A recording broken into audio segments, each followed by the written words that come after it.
మీకున్న సమస్యలు ఎక్కువగా ఎలాంటి సమస్యలు ఉన్నాయి? నీ కోసము నువ్వు పడుతున్న సమస్యలు ఎక్కువగా ఉన్నాయా? దేవుని రాజ్యం కోసం పడుతున్న సమస్యలు ఎక్కువగా ఉన్నాయా? ఇది కూరగాయల మార్కెట్లో వెళ్తే దాన్ని చేస్తారు చూసినావు, దాన్ని ఏమంటారు? తక్కలు వేసుకొని చూడండి. దేవుని రాజ్యం కోసం నువ్వు కష్టాలలో ఉన్నావా, నీ కోసం నువ్వు కష్టాలలో ఉన్నావా అనేది తక్కెళ్ళు వేసుకొని చూస్తే నీకు అర్థమవుతుంది. అప్పుడు శరీరం ఎక్కువ ఉందా, ఆత్మ ఎక్కువ ఉందా నీకు అర్థమవుతుంది. యేసుక్రీస్తు ప్రభు రాకడలో ఇంకా ఎక్కువ అర్థమవుతుందంట. What you are going to miss. Hallelujah, hallelujah. సువార్తను ప్రకటిస్తున్నప్పుడు నీ సొంత చెల్లి, నీ సొంత అక్క, మీ సొంత వాళ్ళు మిమ్మల్ని హేళన చేస్తారు. That's the pain, that's a broken situation. మా అందరు బాగానే ఉన్నారండి, ఫస్ట్ నువ్వు సువార్త చెప్పు, దేవుని దగ్గరికి రమ్మని చెప్పు. Request them for them to come in to the presence of the living God. ఎప్పుడైనా చెప్తున్నారా? వాళ్ళతో కలిసి మనం భోజనం చేస్తున్నాం, వాళ్ళతో కలిసి మనం దావత్లకు వెళ్తున్నాం, రకరకాల ఫంక్షన్స్కి వెళ్తున్నాం, వాళ్ళతో కలిసి బంగారాన్ని కొంటున్నాం, అన్ని రకాలుగా పనులు మనం చేస్తున్నాం. కానీ వాళ్ళతో కలిసినప్పుడు దేవుని సువార్తను చెప్పగలుగుతున్నావా?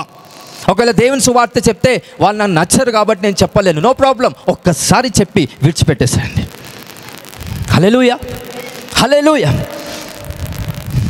ఒక మామిడి పండు చెట్టు కావాలంటే రోజు వచ్చి విత్తనాలు వేయాల్సిన అవసరం లేదు. ఎన్నిసార్లు వేయాలండి? One time is needed for the whole tree to be a బ్లాంగేషన్.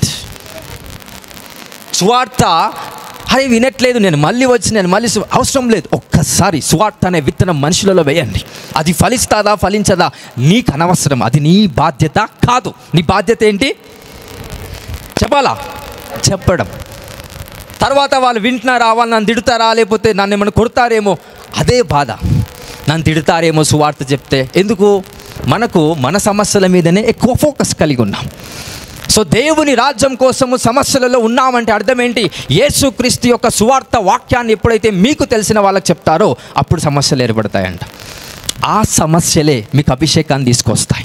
ఆ సమస్యలే నీలో దేవుని శక్తిని నింపుతాయి. ఆ సమస్యలే మీలో పరిశుద్ధాత్మను నింపుతాయి. ఆ సమస్యలే మీ హృదయాన్ని మార్చేస్తుంది. అలాంటి సమస్యలే మీ మనసును మార్చేస్తుంది. మీ ఆత్మ ట్రాన్స్ఫర్మేషన్ జరిగేలాగా చేస్తుంది. ఏ సమస్యలు? మీకోసం మీరు తెచ్చుకున్న సమస్యలు కాదు, దేవుని రాజ్యం కోసం కలుగుతున్న ప్రతి సమస్య అభిషేకాన్ని తెచ్చిపెడతాదంట అండి. హల్లెలూయా. ఈరోజు మీ నిబంధనను బట్టి మీరు బ్లెస్ అవుతారు. 2 వేస్ని మీకు ఓపెన్ చేసి పెట్టాను. మీకోసం మీరు సమస్యల్లో ఉన్నట్లయితే ఖచ్చితంగా దేవుడు విడిపిస్తాడు, దానికి ప్రాబ్లం లేదు. ఆ సమస్యల ద్వారా నీలో దేవుని శక్తి రాదు. ఆ సమస్యల ద్వారా దేవుని ఒక మహిమ నీలో రాదు. ఏ సమస్యల ద్వారా వస్తాయి చెప్పండి? ఏ సమస్యల ద్వారా వస్తాయి?